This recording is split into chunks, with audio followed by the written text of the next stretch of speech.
দুর্গা পূজা চলে এলো। আর কয়েকদিন পরে দুর্গা পূজা না, জোরে বলুন হ্যাঁ না না, একবার হ্যাঁ বলবেন জোরে। দুর্গা মাতা কি, দুর্গা মাতা কি, দুর্গা মাতা কি। আচ্ছা একটা কথা বলে রাখি, আগামী দাঁড়ান বাবা, এখন প্রণাম করতে আসতে হবে না, কীর্তন শুনুন ভক্তি ভরে, ভাবের মধ্যে দিয়ে শুনুন, লাভ আছে। তাছাড়া দুর্গা পূজার 7 দিন আগে কি হয় বলুন তো, জোরে বলুন। মহালয়া, একটু জোরে বলুন, মহালয়া। আচ্ছা এই মহালয়া মানে কি? মহা মানে হচ্ছে পূর্বপুরুষদের, মহালয়া মানে পূর্বপুরুষদের আবাস স্থান। এই মহালয়া মানে মা দুর্গার আবির্ভাব, তাই তো, জোরে বলুন হ্যাঁ না। মা চলে এলো ঘরে ঘরে, মায়ের আবির্ভাব। কিন্তু শুনে নিন, যে যেখানে বসে আছেন, এই মহালয়া আসলে এই মহালয়ার দিনে পিতৃতর্পণ করতে হয়, জোরে বলুন হ্যাঁ না না। দেখবেন যারা পুত্র হয় পিতামাতার জন্য গঙ্গার ঘাটে গিয়ে পিতৃতর্পণ করে, গয়াতে গিয়ে শ্রাদ্ধ দেয়। কেউ যদি ডেট খুঁজে না পান কোন দিন করতে হবে, একবার 100% মহালয়ার দিনে আপনি আপনার পিতামাতার পিতৃতর্পণ করতে পারেন। এই মহালয়া হচ্ছে পিতৃপক্ষের শেষ, আর মহালয়ার পরের দিন থেকে হবে দেবীপক্ষের অবসান। এই পিতৃপক্ষের অবসান, দেবীপক্ষের আগমন, এটা মনে রাখবেন মহালয়াতে। আচ্ছা মায়েরা সবাই শুনবেন, এই মহালয়া, মহালয়া মানে আমাদের ভেতরে ঢুকে আছে কি বলুন তো, বীরেন্দ্র কৃষ্ণ, জোরে বলুন ভদ্র। আমার বাবারা কিন্তু একবার প্রথমেই জানে, আধুনিক যারা আছেন তারা হয়তো বুঝতে পারবেন না। বীরেন্দ্র কৃষ্ণ ভদ্রের মহিষামর্দিনী যে কথা এই রেডিওতে প্রথম চালু হয়েছিল কখন, 1931 খ্রিস্টাব্দে। 1931 সালে, হ্যাঁ, প্রথম কিন্তু রেডিওতে মহিষাসুরমর্দিনী তিনি করেছিলেন। কখন? ওই 1931 সালে প্রথম করেছিলেন। সেই থেকে আমাদের একবারে রক্তে রক্তে শিরায় শিরায় যেমন ভিজে আছে একবারে মহিষাসুরমর্দিনী, মানে হচ্ছে ভোরবেলাতে একবারে বীরেন্দ্র কৃষ্ণ ভদ্র। এই বীরেন্দ্র কৃষ্ণ ভদ্রের সবাই শুনবেন, এই বীরেন্দ্র কৃষ্ণ ভদ্রের জন্ম কিন্তু 1905 খ্রিস্টাব্দে, এবং তার মৃত্যু হয়েছিল কখন, 1900 কত, সম্ভবত 91 খ্রিস্টাব্দে। 1976 খ্রিস্টাব্দে কিন্তু আকাশবাণী একজন নতুন লোককে ব্যবস্থা করেছিল। নতুন লোক কিন্তু পারল না বীরেন্দ্র কৃষ্ণ ভদ্রের উপরে, ভক্তদের দাবি রইল না ওনাকে ছাড়া কিন্তু আমরা শুনবো না। এই বীরেন্দ্র কৃষ্ণ ভদ্রের কথা আপনারা সবাই শুনেছেন। এবার বলে রাখি মায়েরা, এই মহালয়ার দিন পুরাণ বলছে সমস্ত দেবতারা মা দুর্গার কাছে আহ্বান করেছিল মহিষাসুরকে বধ করার জন্য। সবাই শুনবেন, এই মহালয়া শুধুমাত্র মা দুর্গা আবির্ভাব তিথি নয়, এই মহালয়ার দিন পুরাণ বলছে যে সমস্ত দেবতা মিলে মা দুর্গাকে বলেছিল তুমি মর্তে এসো, এসে মহিষাসুরকে তোমাকে বধ করতে হবে। আর সেই দিন থেকে তিনি মর্তে আসার প্রস্তুতি নিয়েছিলেন ওই মহালয়ার দিন থেকে। এই জন্য মহালয়া কিন্তু খুব খুব সুন্দর একটা তিথি। হ্যাঁ, সবার কাছে ভাদ্র মাসের কৃষ্ণ পক্ষের তিথি পড়ছে সম্ভবত। তা হ্যাঁ বলুন বাবা। হ্যাঁ উনি ঠিকই বলেছেন। তো সবার কাছে নিবেদন রইল, এই যে মা দুর্গা পূজা এখন ঘরে ঘরে দরজায় দরজায় বা পাড়ায় পাড়ায় হচ্ছে, আপনারা দেখতে পাই। আগে ছিল না, কিন্তু আগে এটা ছিল না। আগে রাজা জমিদারদের বাড়িতে মা দুর্গা পূজা হতো, সাধারণ মানুষ কিন্তু জায়গা পেত না, ওখানে দাঁড়াতেই পেত না। তখন দেখবেন চণ্ডী মণ্ডল নামে একজন ব্যক্তি, কুমারটুলি এলাকায় বাড়ি, তিনি 12 জন বন্ধুকে নিয়ে বললেন আমরা চাঁদা তুলে একটা 12 আড়ি পুজো করব। মানে 12 জন ইয়ার, ইয়ার মানে কি বলুন তো, আরে ইয়ার আমরা বলি না, তারপরে বন্ধু। 12 আড়ি পুজোটা কোথা থেকে এলো, 12 জন ইয়ার মানে বন্ধু মিলে প্রথম পুজোটা করেছিল, ওই জন্য 12 ইয়ারি থেকে 12 আড়ি হয়ে গেল।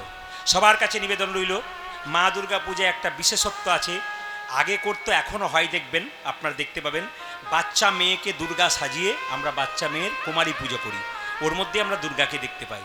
আপনাদের সিঁদুর খেলা হয় এই মা দুর্গা পুজোর সময়। ওই যে সপ্তমী, অষ্টমী, নবমী, দশমী আপনারা সবাই ভালোভাবে কাটান, সম্প্রীতি বজায় রাখুন। একটা কথা আপনাদের বলবো, পুলিশ প্রশাসনে যারা থাকে এই 4 দিন 5 দিন ধরে আপনাদের পাশে, তাদের জন্য ঈশ্বরের কাছে প্রার্থনা করবেন।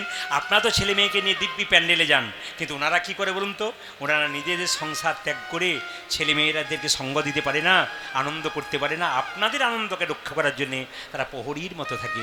এই জন্য তাদের জন্য ঈশ্বরের কাছে প্রার্থনা করবেন, মা দুর্গার কাছে প্রার্থনা করবেন, তাদের জীবন যেন নেতাই গৌর হরি বলে সুন্দর।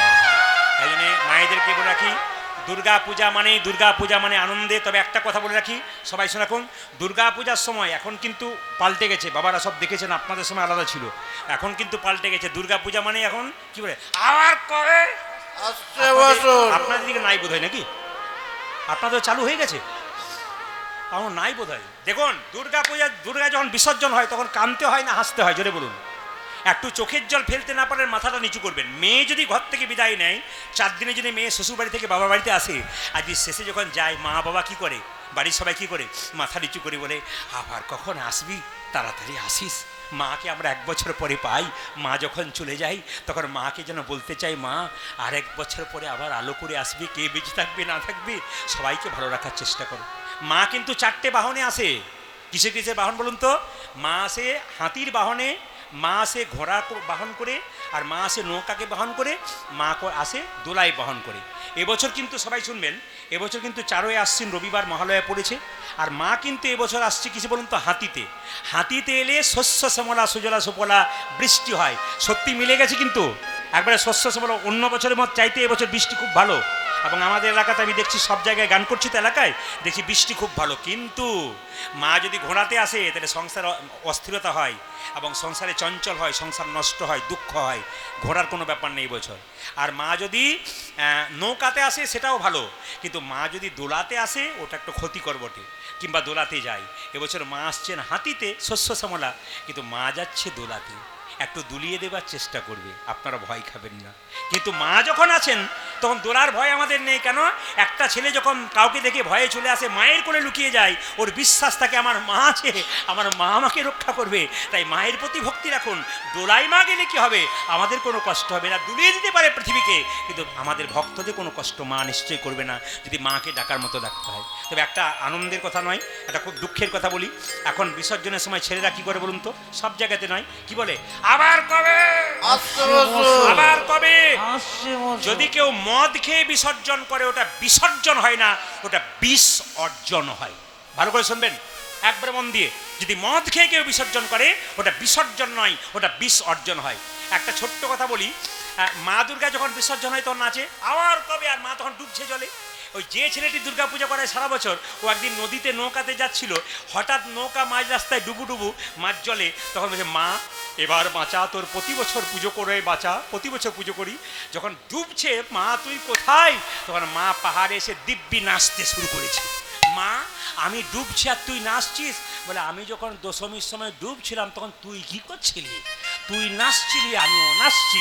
মায়েরা, ওই ডোবাতে নয়, সংসার ভরা ডুবিতে যখন আপনি ডুববেন, যে তার বিসর্জনের জন্য নাচেন, আপনার বিসর্জনেতে কিন্তু নেতাই ভরি বলো বলে না। এই সুন্দর কথাগুলো আপনাদের বলে গেলাম, সবাই মন দিয়ে শুনুন। এই যে আমার হাতে দেখতে পাচ্ছেন, সবাই তাকান, আমার হাতে দেখতে পাচ্ছেন তুলসী পত্র এবং বাতাসা। আজকে আমার লীলার বিষয়বস্তু হচ্ছে ভক্ত রঘুনন্দন। সবাইকে বলে রাখি, ঘটনাটি বর্ধমান জেলা। আমি ত্রিপুরা থেকে যে আশ্রমগুলোতে গান গাই, বড় বড় আশ্রমে, সেখানকার মহারাজ কালকে আমাকে ফোন করেছিলেন, বাবা তুমি শ্রীখণ্ডের কথা এখানে বলে গেছো, আমরা শ্রীখণ্ডা দর্শন করতে যাব।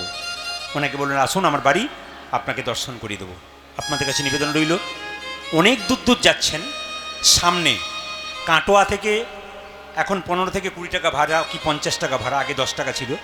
আপনি শ্রীখণ্ডে নামবেন, আসতে গোপীনাথের মন্দির দেখতে পাবেন। সবাই শুনবেন, ওই গোপীনাথে হাতে দেখবেন সব জায়গাতে, ভারতবর্ষে যত মন্দির আছে সব জায়গাতে ভগবানের হাতে বাঁশি আছে, কিন্তু ওখানে গিয়ে দেখবেন ভগবানের হাতে নাড়ু আছে।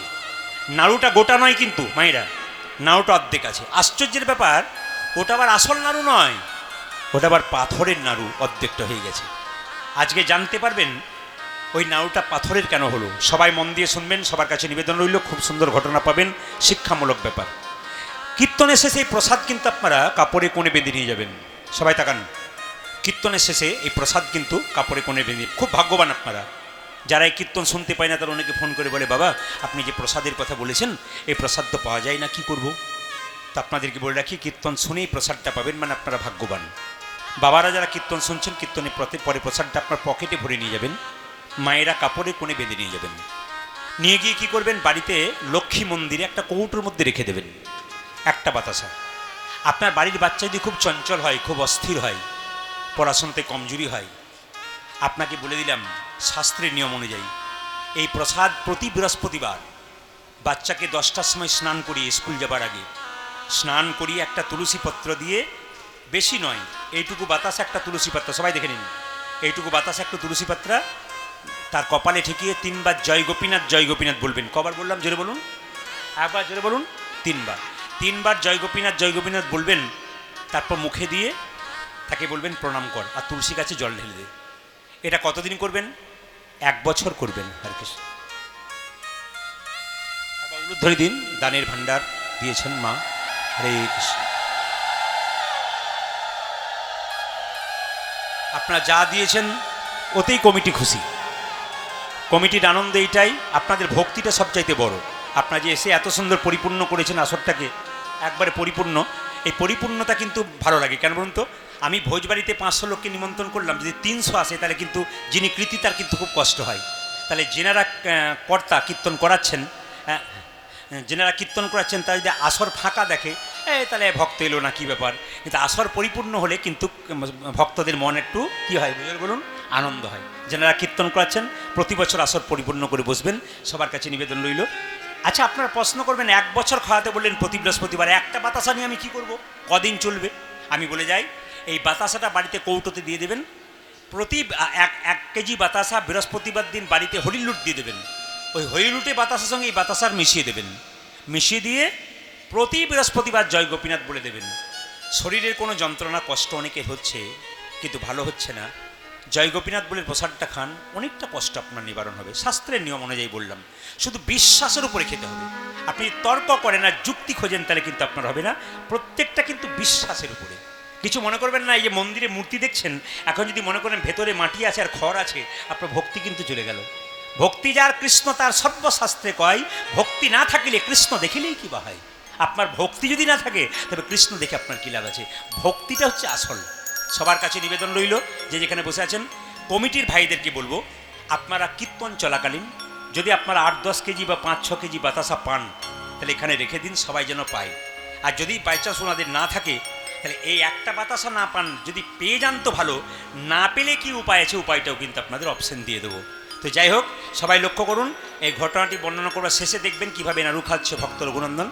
এই যে কীর্তনে মালা দিচ্ছেন, বৈষ্ণব বাবা মাকে মালা দিলেন, তিলক দিলেন। কীর্তনে মহাপ্রভুকে প্রথম মালা এবং তিলক প্রদান কে করেছিলেন? ভালো করে শুনবেন।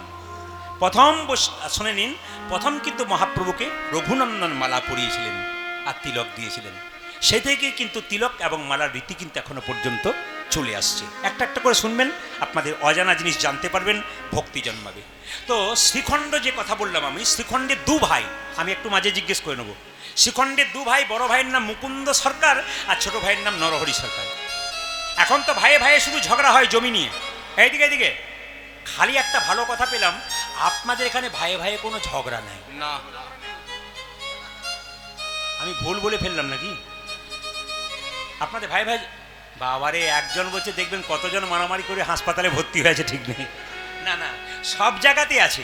কিন্তু আমরা আশ্চর্যের ব্যাপার, শ্রীখণ্ডের মুকুন্দ সরকার, নরহরি সরকার, মুকুন্দ সরকার কবিরাজি চিকিৎসা করত, আর নরহরি সরকার কি করতো মা? তার সঙ্গে কম্পাউন্ডারি করত আর গোপীনাথের ভজন করত। তো মুকুন্দ সরকারকে একদিন নরহরি সরকার বলছে, দাদা সারা জীবন তো চিকিৎসাই করলে, চলো না একবার নবদ্বীপে শ্রীবাসঙ্গনে মহাপ্রভু আছেন, ওনাকে একবার দর্শন করে আসি। আরে কৃষ্ণ মায়েরা, ভগবানকে দেখতে কার না ইচ্ছা হয়? তো মহাপ্রভুকে দেখবার জন্যে ছুটেছে কোথায় মায়েরা? শ্রীখণ্ড থেকে নবদ্বীপ প্রচুর রাস্তা। এখন তো টোটো অটো বাসে যাচ্ছেন, তখন হেঁটে হেঁটে এত রাস্তা, পা ফুলে যাচ্ছে কিন্তু যেতে ছাড়ছে না।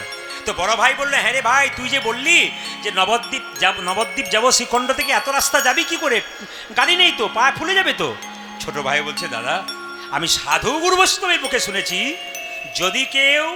যদি কেউ হরে কৃষ্ণ নাম গাইতে গাইতে চলে যায়, তার রাস্তা অনেক খাটো হয়ে যায়। মায়েরা, ভক্তি যদি থাকে আর চেষ্টা যদি থাকে, আপনার সব হবে। এই বাবা যেমন বসে আছেন, এখন যে বয়স, তখন আমি বাচ্চাটার মতো খুব ছোট, আমাদের বাড়িতে একজন বৈষ্ণব ভিক্ষা করতে আসতেন, আর সব সময় হরিনাম করতেন আর মুখে হাসি থাকতো। 2 মাস ছিলেন না, বললাম বাবা কোথায় গিয়েছিলেন? বাবা পায়ে হেঁটে বৃন্দাবন চলে এলাম। পায়ে হেঁটে? বলে হ্যাঁ, ভক্তদের সঙ্গে হাঁটতে হাঁটতে চলে গেলাম, এখানে ওখানে দেখতে দেখতে আর চলে এলাম, কোনো অসুবিধা নেই, বৃন্দাবন হয়ে গেল। আপনার তো টাকা পয়সা নেই। কত ভক্ত সেবা করালো, ভগবানের যে নাম করে তার কখন কি অভাব থাকে? খেতে সে পারে না, খাবার শেষ হয়ে যায়। মুকুন্দ যাচ্ছে আগে আগে, তাহলে মুকুন্দ বড় ভাই না নরহরি বড় ভাই? জোরে বলুন। মুকুন্দ বড় ভাই, নরহরি ছোট ভাই। বড় ভাই আগে আগে যাচ্ছে, কোথায় যাচ্ছে? শ্রীবাস অঙ্গনে মহাপ্রভু আশীর্বাদ পাওয়ার জন্য। বড় ভাই আগে, ছোট ভাই পেছনে। যাচ্ছে কিভাবে সবাই শুনুন। কৃষ্ণ কেশব কৃষ্ণ কেশব কৃষ্ণ কেশব তাই নাম, রাম রাঘব রাম রাঘব রাম রাঘব কৃষ্ণ হরি কৃষ্ণ কৃষ্ণ কৃষ্ণ হরে হরে, হরে রাম রাম রাম হরে হরে। কেশব কৃষ্ণ কেশব কৃষ্ণ কেশব তাই নাম, রাম রাঘব রাম রাঘব রাম রাঘব লক্ষ্মণ। হরে হরে কৃষ্ণ কৃষ্ণ কৃষ্ণ হরে হরে, হরে রাম রাম রাম হরে হরে। আপনাদের মনগুলো নিয়ে চলুন না, হাতে তালি দিন। কৃষ্ণ কেশব কৃষ্ণ কেশব কৃষ্ণ কেশব তাই নাম, রাম রাঘব রাম রাঘব রাম রাঘব লক্ষ্মণ। হরে কৃষ্ণ কৃষ্ণ কৃষ্ণ হরে হরে, হরে রাম রাম রাম হরে হরে। কৃষ্ণ কেশব কৃষ্ণ কেশব কৃষ্ণ কেশব তাহি নাম, রাঘব রাম রাম রাঘব রাম রাঘব রক্ষম। ধ্বনি। হরে কৃষ্ণ কৃষ্ণ কৃষ্ণ হরে হরে, হরে রাম রাম রাম হরে হরে। হরে হরে কৃষ্ণ কৃষ্ণ কৃষ্ণ হরে হরে, হরে রাম রাম রাম হরে হরে। কৃষ্ণ হে ধ্বনি, উলধ্বনি সবাই এখানে আসেন, ভক্তি ভরে প্রেম সবাই। হরি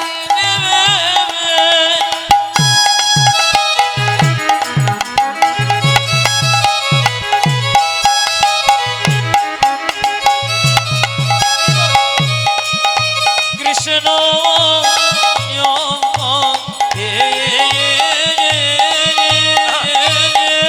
বল।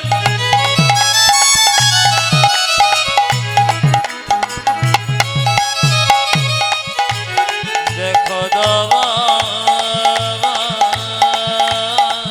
হরে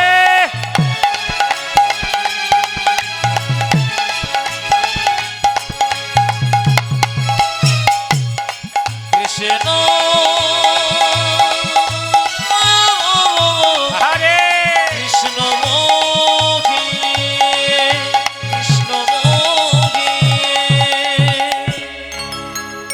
যে গাছে ফল ধরে সে গাছের ডালগুলো নিচের দিকে যায় না ওপর দিকে যায়? হয়তো একজন বলছে ওপর দিকে। আস্তে আস্তে, না না, আপনারা তো বলছেন নিচের দিকে, আর দু একজন ওপর দিকে। যার যেমন ভাব, সবাই তাকান। না না, সবাই কিন্তু বলছে নিচের দিকে, কিন্তু একজন বুঝতে পারে না ঘরের কথা বলছে কোন দিকে যায়, ওপর দিকে না নিচের দিকে? ওপর দিকে। আচ্ছা, যে গাছে ফল ধরে সেই গাছের ডালটা নিচের দিকে যায়। সোনার কলসি যতই দামি হোক, একজনের কাছে কিন্তু মাথা নিচু করতে হয়। আপনি কয়েকশো কোটি টাকার মালিক হবেন, যদি বৈষ্ণবের চরণে মাথা নত না করেন, আপনার সোনার কলসি করে দাও।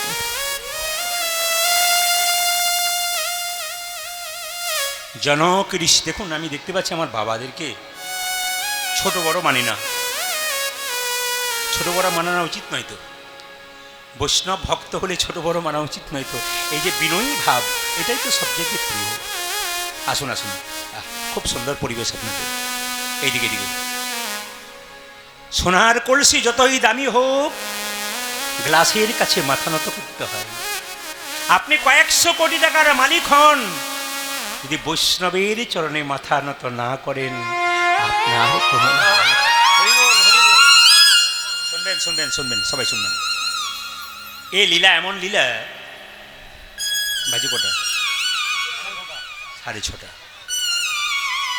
সবচেয়ে দুঃখের ব্যাপার, এই লীলা যদি আরেকটা আসর দেওয়া হয় এরপরে, এতেও শেষ হবে না।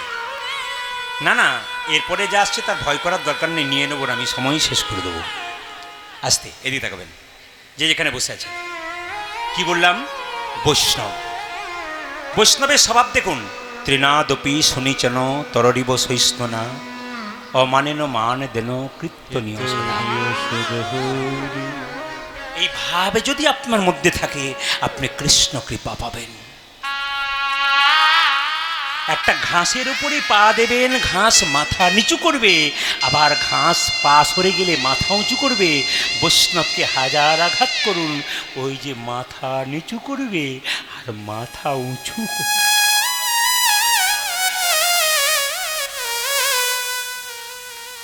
ভগবান কোথায়? ওইখানেই তো আছে। মাথাটা নিচু করুন, দেখবেন আপনার লাভ হচ্ছে। যে যত নিচু তুমি যদি হও নিচু, তবে তুমি পাবে কিছু। উঁচু হলে পাবার চান্স নাই, নিচু হতে হয়। যে যেখানে বসে আছেন মন দিয়ে শুনবেন, একবার মন দিয়ে। আর বৈষ্ণবের স্বভাবটা কেমন মায়েরা? তররিব সহিষ্ণু না। গাছকে কাটবেন, গাছ যতক্ষণ না মাটিতে পড়ছে ততক্ষণ ছায়া দান করবে, ফল দান করবে।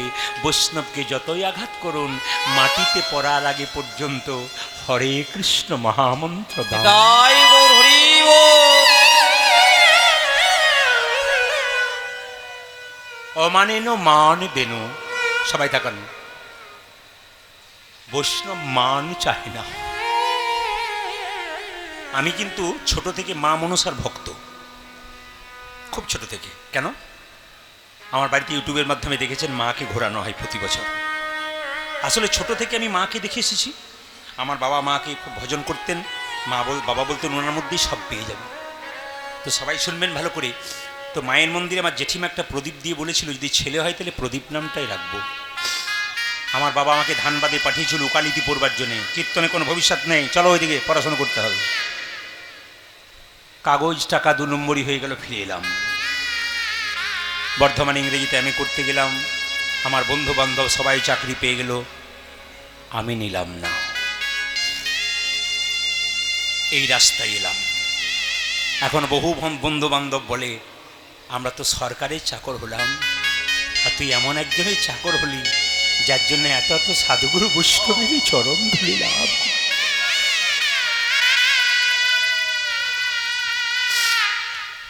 এই কীর্তনের আসরে ভগবানের কাছে প্রার্থনা করি যেন জন্মে জন্মে আপনাদের চরণের দাস হতে পারি। তাই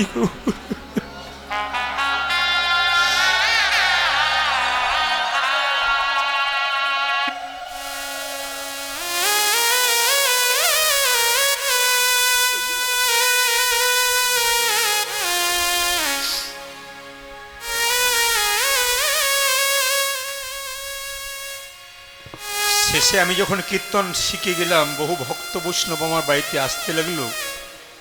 আমার বাবা তখন আমাকে বলল, নিশ্চয়ই কীর্তনে কিছু পাই, ওই জন্যে তোর কাছে এত লোক ছুটে আসে। করোনার সময় আমার বাবা মারা গেছেন, কিন্তু করোনাতে নয়, স্ট্রোক হয়ে। 85 বছর বয়স। তখন তো কীর্তন বন্ধ ছিল। আমি ডাক্তারবাবুকে দেখিয়ে বাড়ি থেকে ফিরছি। যে ডাক্তারবাবুকে দেখাচ্ছেন তিনি বলছেন, আপনার গান তো আমি প্রতিদিন রাত্রিবেলায় শুনি। সারাদিন প্রায় 150 রুগী দেখে, খুব বড় ডাক্তার, কিন্তু ডাক্তারবাবু কোনদিন প্যান্ট শার্ট পরে না, পাজামা পাঞ্জাবি পরে। আর গীতার ছবিটাকে, মানে ভগবান শ্রীকৃষ্ণ কুরুক্ষেত্রে যুদ্ধ করছেন, তো ঘোড়ার উপরে মানে রথের উপরে শ্রীকৃষ্ণ অর্জুন বসে আছে, ওই ছবিটা সামনে রেখেছেন। উনি বললেন সব কীর্তন আপনার শুনি।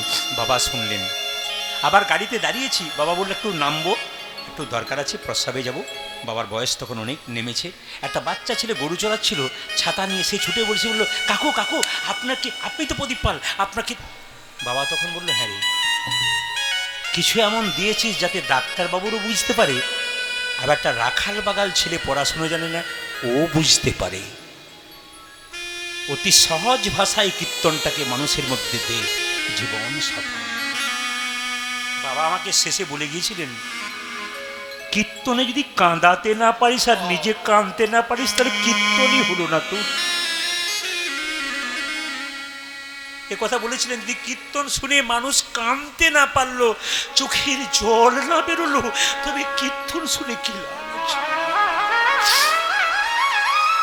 কীর্তনের মধ্যে 5 রকমের রস আছে, হাসিও আছে, সব আছে, কিন্তু আসল প্রেম যদি জাগাতে হয়, আপনাদের চোখের জল না পড়লো, আপনি কি শিখলেন? নদী জল দেয়, আসতে, নদী জল দেয়, গাছ ফল দেয়, নিজের জন্যে নয় অপরের জন্যে।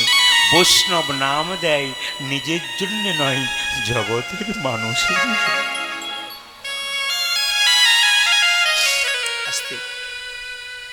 কি নিয়ে যাবেন আর কি নিয়ে এসেছেন একটুখানি আপনাদের বলি, যে যেখানে বসে আছেন এই দিকে তাকাবেন। কি নিয়ে যাবেন আর কি নিয়ে এসেছেন সবাই তাকান। কলকাতাতে জয়নগর বলে একটা জায়গা আছে, ওখানে মোয়া তৈরি হয়, প্রচুর মোয়া বিক্রি হয়। মা বসুন, হরে কৃষ্ণ, বসুন, সামনে বসুন। তো জয়নগরে মোয়া তৈরি হয়। একটু এগিয়ে গিয়ে এই দিকে তাকাবেন, একটা শ্মশান আছে, সবাই তাকান। ওই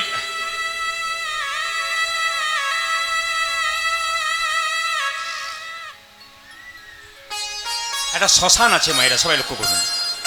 ছেলেগুলো কীর্তন করতে গেলে ওইখানে দাঁড়ালে বলে, দাদা এর দোকানে একটু চা, ভালো করে একটু চা খাই। তা আমি দেখতে পেলাম একটা মৃতদেহ, এদিকে তাকাবেন, একটা মৃতদেহ নিয়ে আসা হলো মায়েরা। কয়েকশো কোটি টাকার মালিক, ফুল দিয়ে সাজিয়ে সুন্দর গাড়িতে চাপিয়ে তার বাড়ির লোক শ্মশানে নিয়ে আসছে। শ্মশানের চিতাতে তাকে শুয়ে দিয়েছে। কিছুক্ষণ পরে দেখলাম একটা ছেঁড়া তালায় খড়ের দড়ি দিয়ে কয়েকজন নাকে কাপড় বেঁধে একটা লোককে কাঁধে করে নিয়ে আসছে শ্মশানে শোয়াবে বলে। সবাই তাকান, একদিকে শুয়ে আছে কয়েকশো কোটি টাকার মালিক, আর একদিকে শুয়ে আছে রাস্তার ভিখারি। ভিখারিটা যেন বলতে চাইছে, বাবু আমি যখন জীবিত ছিলাম, তুমি যখন জীবিত ছিলে, তখন তোমার বাড়িতে কতবার গেছি দুটো পয়সার জন্যে, তুমি লোক পাঠিয়ে দিয়েছ, আমাকে একবার দেখা দাও নাই। আজকে দুজন দুজনের পাশাপাশি শুয়ে আছি। বাবু কি বুঝলে জীবনের শেষটা? তখন সেই ভদ্রলোক যেন বলতে লাগলো, বলতে চাইল, ওরে আসার সময় এক, যাবার সময় এক, মাঝখানে আমি বড় লোক আর তুমি ঘড়ি। আসার সময় আর যাবার সময়, মাঝখানে আমি বড় লোক। অভিমান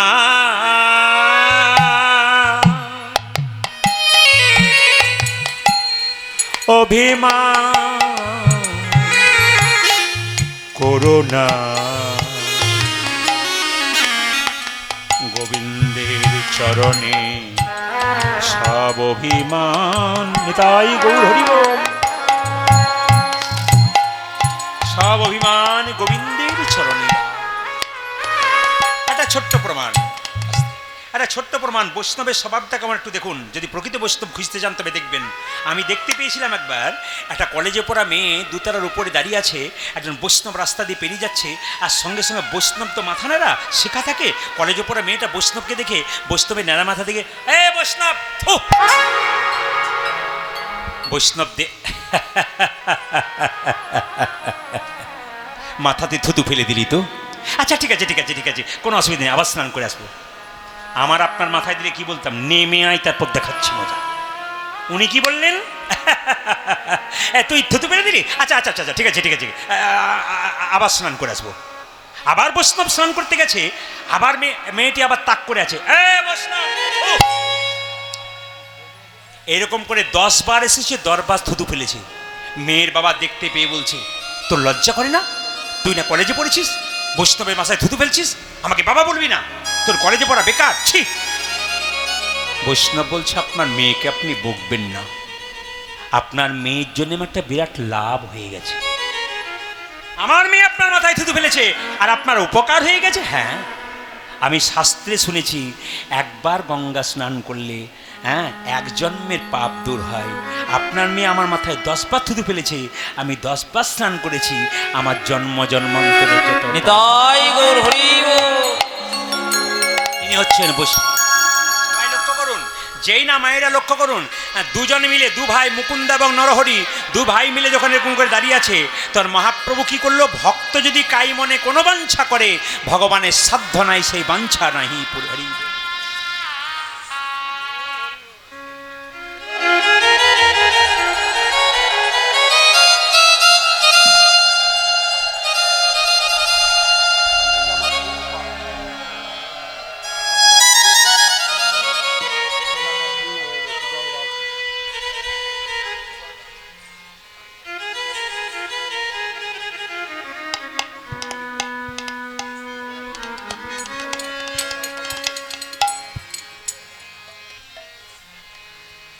ভক্ত যদি কাই মনে কোনো বাঞ্ছা করে, ভগবানের সাধ্য নাই সেই বাঞ্ছা নাই পুরে।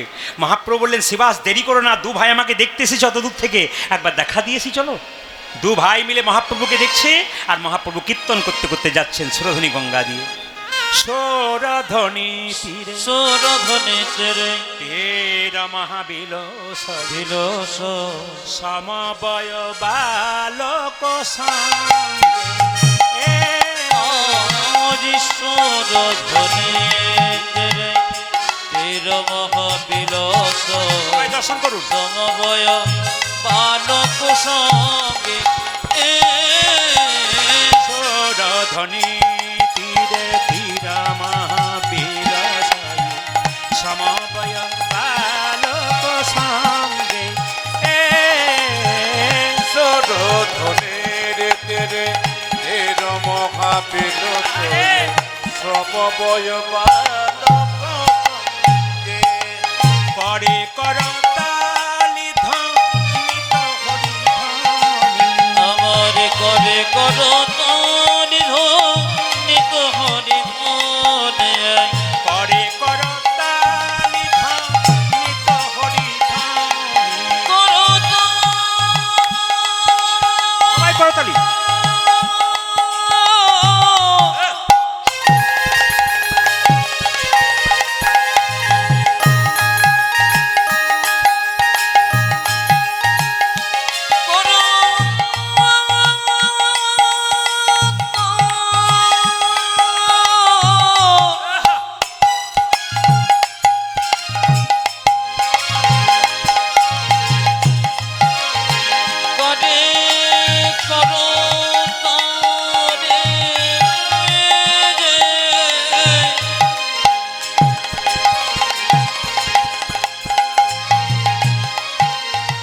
করে কর আরে উলধ্বনি মায়েরা। আজ করে করতালি ধ্বনিত হরির রে। পরে করতালি ধ্বনিত হরিধ্বনি। আজ করে করতালি ধ্বনিত হরির রে। যার যেমন ভাব তার তেমন লাভ। ছোট ভাই বলছে, দাদা আমি মহাপ্রভুকে দেখতে পাচ্ছি, কি দেখছি জানো? ওই তো আমার গোড়া, ওই জাগে ওই তো আমার গোড়া নাচে ওই তো আমার গোড়া। দেখো দেখো ওই তো আমার গোড়া নাচে। আমি দন্ত বাহু তুলে, ওই তো আমার গোড়া। ওই দেখো ঘেমে দণ্ড বাহু তুলে ওই তো আমার গোড়া নাচে আমি দন্ত বাহু তুলে, ওই তো আমার গোড়া। দেখো আমি দণ্ড বাহু তুলে ওই তো আমার গোড়া নাচে। ছোট ভাই বলছে আমি দেখছি গোড়া নাচছে, বড় ভাই বলছে না না আমি দেখছি আর একজন নাচছে। কে নাচছে? ওই তো গোড়াই। ওই জাগে ওই তো গোড়া নাচে শুনতে হবে, শুনতে হবে। একজন বলছে ওই তো গোড়া নাচে, আর বড় ভাই বলছে না না ওই তো গোড়াই নাচে, রাই। ওই তো গোড়াই নাচে, দেখো ওই তো গোড়াই নাচে।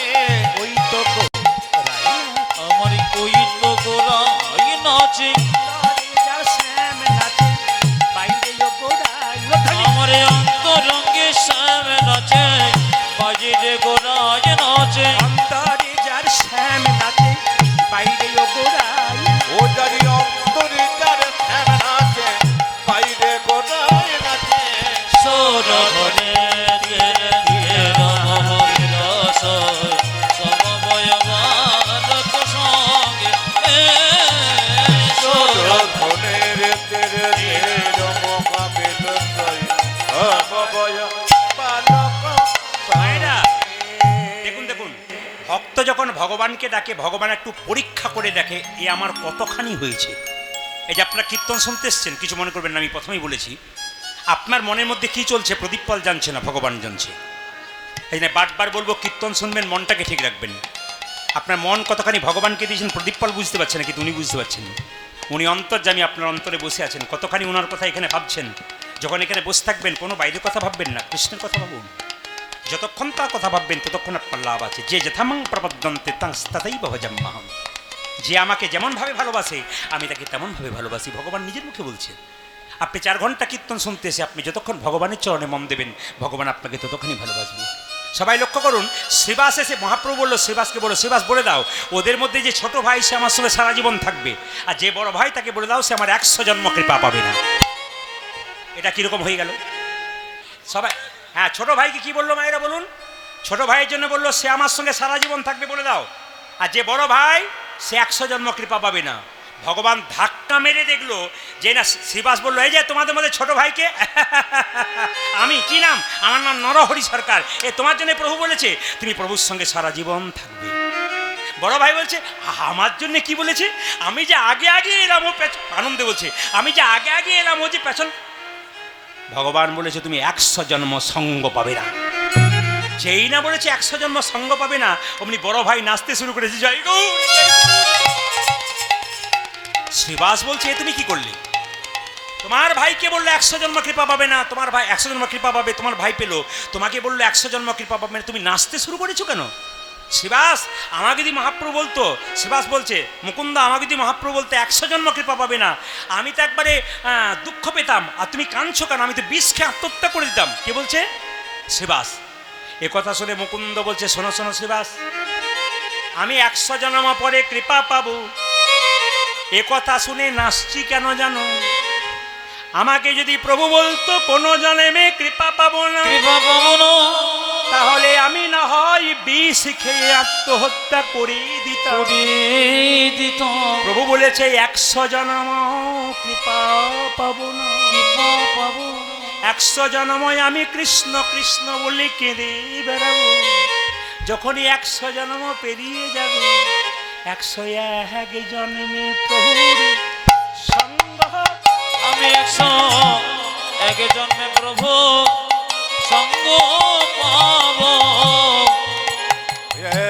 101 জন্মে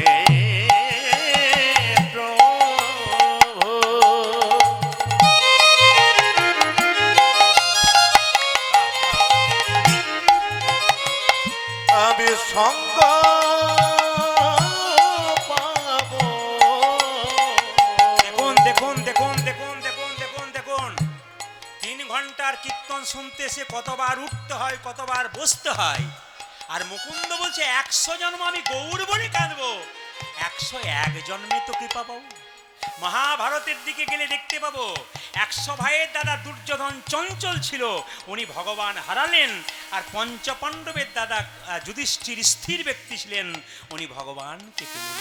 মুকুন্দ বলছে আমি 100 জন্ম না হয় গৌর বলে কেঁদে বেড়াবো, 101 জন্মে প্রভু সঙ্গ, 101 জন্মে প্রভুর সঙ্গ পাব। 100 জন্ম কেঁদে বেড়াবো, 1 জন্মে প্রভু সঙ্গ। তুই আমি 100 জন্ম কেঁদে বেড়াবো। 101 জন্মে প্রভুর সঙ্গ পাব। তুই আমি 100 জন্ম কেঁদে বেড়াবো। 101 জন্মে প্রভুর সঙ্গ তুই পাব। আমি 100 জন্ম কেঁদে বেড়াবো। 101 জন্মে প্রভুর সঙ্গ পাব। তুই আমি 100 জন্ম কেঁদে বেড়াবো। 101 জন্মে প্রভুর সঙ্গ পাব। আমি 100 জন্ম কেঁদে বেড়াবো। 101 জন্মে প্রভুর সঙ্গ পাব। আমি 100 জন্ম কেঁদে বেড়াবো। 101 জন্মে প্রভুর সঙ্গ পাব। আমি 100 জন্ম কেঁদে বেড়াবো। আমি 100 জন্ম সঙ্গ পাব। আমি 100 জন্ম কেঁদে বেড়াবো। 101 জন্মে প্রভু সঙ্গ পাব। আমি 100 জন্ম কেঁদে বেড়াবো। 101 জন্মে প্রভু সঙ্গ পাব। 100 জন্ম কেঁদে বেড়াবো। 101 জন্মে প্রভু সঙ্গ পাব। 101 জন্মে প্রভু সঙ্গ পাব। 100 জন্ম গৌর বলে কাঁদবো, 101 জন্মে তো কৃপা পাবো। ধৈর্য যার ভগবান তার, যার ধৈর্য নাই তার ভগবান নাই। মায়েরা বসুন বসুন বসুন। আপনাদের ছেলে মেয়েকে বলেন ধৈর্য ধরে পড়, দেখবে একদিন ভালো হবে। তো মায়ের যদি ধৈর্য না থাকে, বাবার যদি ধৈর্য না থাকে, ছেলের ধৈর্য হবে কোথা থেকে?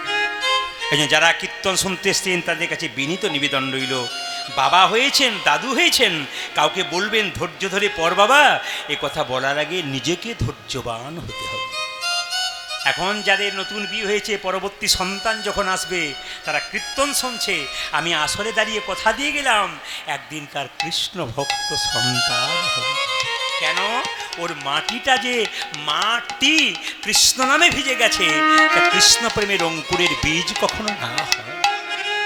এই যে সবাই লক্ষ্য করুন, মুকুন্দ যখন কাঁদছে, ভক্ত সবই কিছু, ভগবান সবই সইতে পারে, কিন্তু ভক্তের চোখের জল সইতে পারে না। ভগবান নিজের মুখে বলছে, কেউ যদি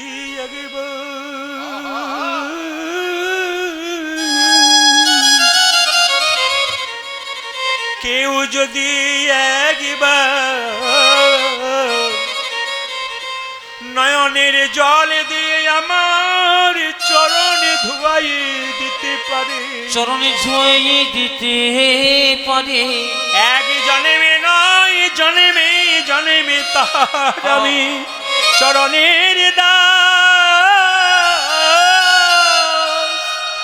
তার চরণের দাস হয়ে যায়। মায়েরা, মুকুন্দ যখন কাঁদছে তখন মুকুন্দ বলছে, মুকুন্দ তুমি কেঁদো না, তোমার মাথায় হাত দিয়ে আশীর্বাদ দিলাম, তুমি বাড়ি ফিরে যাও, আর বাড়িতে গিয়ে প্রত্যেক দিন গোপীনাথের পুজো করবে আর গরিবদের চিকিৎসা করবে, প্রথমে গরিবদের পরে বড় লোকের। শোনো মুকুন্দ, তুমি বাড়ি ফিরে যাও, গোপীনাথের মন্দিরে পুজো করো আর জীবের দ্বারে হরিনাম করো। ফিরে যাও, ফিরে যাও, ফিরে যাও শিখণ্ডে, ফিরে যাও, ফিরে যাও, ফিরে যাও শিখণ্ডে, ফিরে যাও, আজ ফিরে যাও, ফিরে যাও শিখণ্ডে, ফিরে যাও, ফিরে যাও, যাও যাও, ফিরে যাও, যাও যাও, ফিরে যাও, ফিরে যাও শিখণ্ডে, ফিরে যাও, ফিরে যাও, শিখণ্ডে, ফিরে যাও, আজ ফিরে যাও, ফিরে যাও শিখণ্ডে, ফিরে যাও। দারে দারে গিয়া চরণে ধরিয়া, তুমি দাঁড়ে দাঁড়ে গিয়া চরণে ধরিয়া, দারে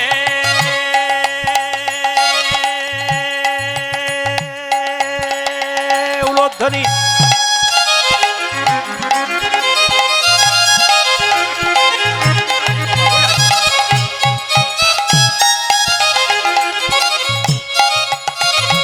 দারে দারে গিয়া চরণে ধরিয়া, দারে দারে গিয়া চরণে ধরিয়া, তুমি দাঁড়ে দাঁড়ে গিয়া চরণে ধরিয়া, হরির নাম দিলাম। তুমি দারে দারে গিয়া চরণে ধরিয়া, হরি নাম দিলাম। ফিরে যাও, ফিরে যাও শিখণ্ডে, ফিরে যাও, ফিরে যাও, ফিরে যাও শিখণ্ডে, ফিরে যাও, মহাপ্রভুর আজ্ঞা পাইয়া মুকুন্দ চলিলা, মুকুন্দ চলিলা। আমার মহাপ্রভুর আজ্ঞা পাইয়া মুকুন্দ চলিল, মুকুন্দ চলিল, মহাপ্রভুর আজ্ঞা পাইয়া মুকুন্দ চলিলা, মুকুন্দ চলিলা। ওই আমার মহাপ্রভুর জপনা, মুকুন্দ চলিলা, মুকুন্দ চলিলা। শ্রীখণ্ড গ্রামেতে, আমি শিখণ্ড প্রাণীতে যাচ্ছি, শ্রীখণ্ড গ্রামেতে, আজ শ্রীখণ্ড গ্রামেতে আছি, উপনীত হইলা, উপনীত হইলা। আমি শিখণ্ড গ্রামেতে যাচ্ছি, উপনীত হইয়া, উপনীত হইয়া, বল বল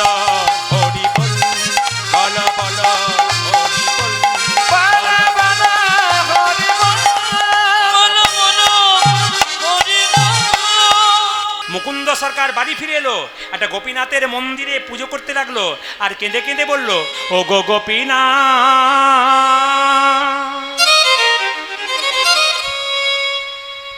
আমার মন মন দিলে মদন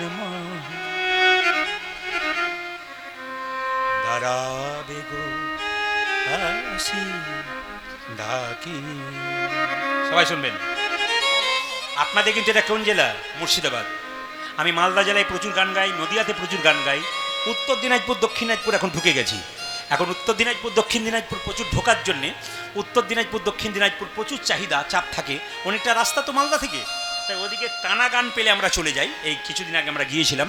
আপনাদের কাছে নিবেদন রইল যে এখানে বসে আছেন, ওইখানকার বাংলার নবাব ছিল হোসেন শাহ। তার একবার পেটের যন্ত্রণা হয়েছিল, কেউ ভালো করতে পারছে না, তোমার নবাব তোমার পেটের যন্ত্রণা ভালো করতে পারে মুকুন্দ কবিরাজ, তুমি যদি শ্রীখণ্ডে যেতে পারো। এখন বললো গরিবের চিকিৎসা করবে, বড় লোকের করবে না। নবাব বললো তাহলে আমার করবে না, বলে না করবে না বলে কেন, তুমি যদি ফকির হয়ে যেতে পারো তোমার চিকিৎসা করতে পারে। এত বড় বাংলার নবাব তিনি ফকির সেজে এসে যেই না মুকুন্দ সরকারের দরজায় দাঁড়িয়েছে, প্রচুর লোক লাইন দিয়ে দাঁড়িয়ে আছে, আর সেই সময় মুকুন্দ গাইছে, আমার মন মন দিলে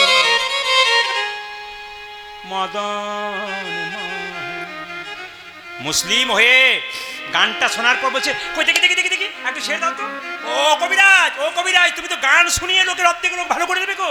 বা বা কি সুন্দর গান গাইছো, মুকুন্দ গাইছে, প্রভু তুমি আমাকে সোনার মন্দির নাই বা দিলে, মন মন্দিরে আমি তুমি থাকো। মুকুন্দ গাইছে আর সবাই শুনছে, আমার মন মন দিলে মদন মন দাঁড়াবে গোসি ডাকি। ওই আমার মন মন্দিরে মদন ধরবে গোসি ডাকি।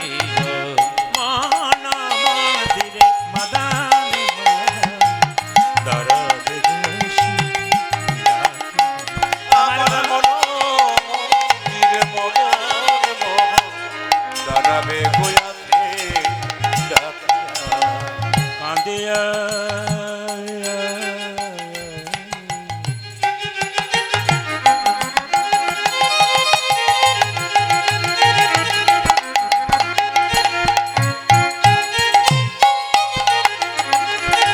কাঁদিয়া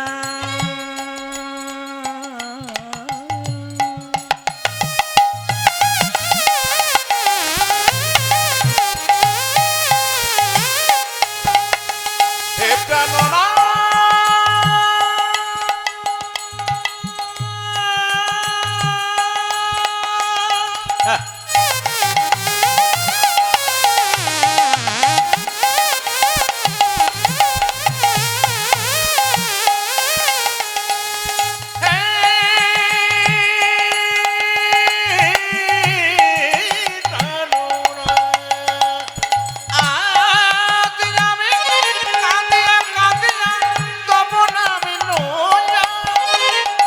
আমি কাঁদিয়া কাঁদিয়া তব নাম লইয়া। আমি কাঁদি নয়ন জলে ভাসাইয়া তব নাম লইয়া নয়ন জলিব ভাসাইয়া।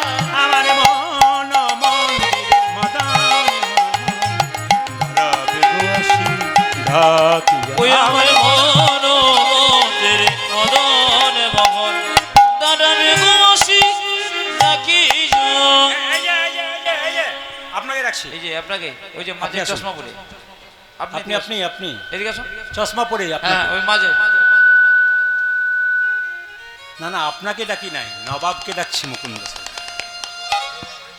যাকে বলেছি চশমা পরে দুজন পাশাপাশি বসে আছে, ও বলছে তোকে, ও বলছে তোকে না। এই দেখেন, এই যে নবাব তো বলছে, এই যে আমাকে দেখেছো? বলে হ্যাঁ, আমার নাম হোসেন ফকির। হোসেন ফকির? বলে হ্যাঁ, কি হয়েছে? আমার খুব পেটের যন্ত্রণা, অনেক ধনন্তরী দেখালাম, ভালো হলো না, কিন্তু আপনার কাছে এলাম, কিছু ব্যবস্থা করে দিন। দেখি দেখি দেখি দেখি দেখি জামাটা খোলো তো। যেই না বলেছে জামাটা খোলো তো, অমনি মুকুন্দকে নবাব মনে মনে বলছে, জামা আমি খুলবো, রোগ যদি ভালো না হয় তবে তোমার একদিন কি আমার একদিন। যে এত দেরি করলে হবে, প্রচুর লোক লাইন দিয়ে দিয়ে যাচ্ছে, জামাটা খোলো। যেই না জামাটা খুলেছে অমনি মুকুন্দ বলছে এবার মাটির বারান্দাতে গড়াগড়ি দিয়ে দাও। নবাব মনে মনে ভাবছে কালের কাল বর্ষাকাল, হরিণে চাটে বাঘের গাল, নেহাত বেকায়দায় পড়েছি, রোগ যদি আরে ভাবছো কি গড়াগড়ি দাও। যেই না জামাটা খুলে গড়াগড়ি দিয়েছে অমনি সঙ্গে সঙ্গে মুকুন্দ সরকারকে নবাব বলে উঠলো, আচ্ছা কবিরাজ তোমার ওষুধে কি জাদু দেওয়া আছে নাকি? বলে কেন? যেই না গড়াগড়ি দিলাম আমার অর্ধেকটা পেটের রোগ ভালো হয়ে গেল। মুকুন্দ বলল সবাইকে দিতে দিতে কিছুটা ওষুধ মাটিতে পড়ে যায়, ওটা তোমার হয়তো কাজে লেগে গেছে। আসলে তা নয়, তা নয়, ভক্ত পদ ধুলিয়ার ভক্ত পদ ভক্ত ভক্ত শেষ হয় তিন মহা। শুধু কীর্তনে শুনলে হবে না, শুধু হরিনাম, শুধু হরিনামে শুনলে হবে না। ভক্ত যেখানে বসে কীর্তন শোনে, কীর্তনের শেষে যদি সেই ধুলাতে একবার গড়াগড়ি দেয়, ভক্তের আশীর্বাদে ভগবানের কৃপা। হ্যাঁ বাবা, হ্যাঁ হ্যাঁ হ্যাঁ, খুব ভালো, খুব ভালো, খুব ভালো। আমি খুব গর্বিত, আমি খুব গর্বিত, আমি খুব খুশি আপনাদের আসরটার জন্যে, কমিটির ছেলের জন্যে প্রভুর কাছে প্রার্থনা করে যাব এই আসর আরও সুন্দর হোক। আপনাদের ভক্তিতে, এত ভক্তি আপনাদের, এত আপ্লুত, আমি খুশি হলাম। তবে কীর্তনটা শেষ হয়ে গেলে একবার ধুলোতে গড়াগড়ি দেবেন, এখন নয়। সবাই সবাই লক্ষ্য করো মায়েরা, যেই না বলেছে কই দেখি দেখি দেখি দেখি হাঁ করো, তো যেই না হাঁ করেছে আসল ওষুধটা দিয়েছে আর পেটের রোগ ভালো হয়ে গেছে। সঙ্গে সঙ্গে নবাব বলে উঠল, কবিরাজ মুকুন্দ, একই তুমি আমার নাম ধরে রাখলে? হ্যাঁ, তুমি কে? আমি হলাম সারা বাংলার নবাব হোসেন শাহ। একই নবাব আপনি? হ্যাঁ, তোমাকে পরীক্ষা করতে এসেছিলাম, তুমি কত বড় কবিরাজ। সত্যি তুমি বড় কবিরাজ। তোমাকে এখানে রাখবো না, তোমাকে রাখবো কোথায়? মালদাতে আমার গৌড়ে নিয়ে যাব। রাত্রিবেলায় মুকুন্দ সরকার মহাপ্রভু মন্দিরে বলেছে, প্রভু বলে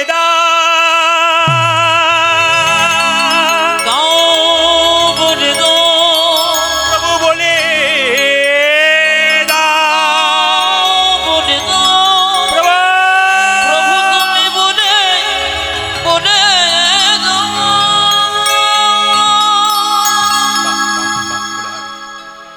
সবাই তাকান, আমি মুসলমানের বাড়ি যাব কেমন করে? হরে কৃষ্ণ। মুকুন্দ সরকারকে মহাপ্রভু আকাশবাণী করে বলল, মুকুন্দ, ঈশ্বর যা করে, জোরে বলুন, জোরে বলুন, জোরে বলুন, ঈশ্বর যা করে মঙ্গলের জন্য। আচ্ছা বাবা, কিছু মনে করবেন না, আমি বললাম ঈশ্বর যা করে তা মঙ্গলের জন্য করে। আপনার ছেলে যদি মাধ্যমিক পরীক্ষায় ফেল করে আর আমি যদি আপনার কাছে গিয়ে বলি ঈশ্বর যা করে তা মঙ্গলের জন্য করে, আপনার কি অবস্থা হয়? বকবেন না তো? জানতো মেজাজ খারাপ আছে আমার। ঈশ্বর ভালো করলে ভালো, মন্দ করলে মন্দ। ওই জন্য আপনাদেরকে বলে রাখি যে এখানে বসে আছেন, ঈশ্বর যা করে তা মঙ্গলের জন্য করে। মুকুন্দকে নবাব নিয়ে গেল। নবাব বললো, তুমি আমার এখানে থাকবে, কি দরকার বলো? বলে আমার একটা নিয়ম আছে। বলে কি? আমাকে একটা গোপীনাথের মন্দির তৈরি করে দাও, আমি জীবের দ্বারে হরিনাম করব আর গরিবের চিকিৎসা করব। নবাব মুসলমান, সৎ মুসলমান ছিলেন। তিনি কি করলেন? বলে ঠিক আছে বাবা, তোমার জন্য গোপীনাথের মন্দির তৈরি করে দিচ্ছি, তুমি কীর্তন করো আর গরিবের চিকিৎসা করো। মায়েরা সবাই লক্ষ্য করুন, মুকুন্দ সরকার যখন পুজো করছে তখন নবাব কিন্তু দাঁড়িয়ে দাঁড়িয়ে দেখছে। ওখানে নিজের বাড়িতে একটা মেয়ে নবাবকে পাখা করছে, তাল পাতার পাখাতে। মনে রাখবেন কিন্তু, কিসের পাখা? তাল পাতার পাখা। মুকুন্দ গাইছে আর আপনার সবাই উলুধ্বনি দেবেন, আমার কানু সে বিনোদ রায়, কানু সে বিনোদ কানো সে বিনোদ রায় গো, কানো সে বিনোদ রায়, আমার কানো সে বিনোদ রায় গো, আমার কানো সে বিনোদ রায়, ওই আমার কানতে বিনোদ রায় গো, কানতে বিনোদ রায়। ভগবানের রূপের কথা গাইছে কে? মুকুন্দ। আর দেখুন, নবাব কিন্তু দেখছে একটা মেয়ে তাকে পাখা করছে, তাল পাতার পাখা, তার মধ্যে ময়ূরের পালক। ও তারে বিনোদ চূড়াই, বিনোদ বরিহাই, ও তার বিনোদ চুরাই, বিনোদ পরিহাই, বিনোদ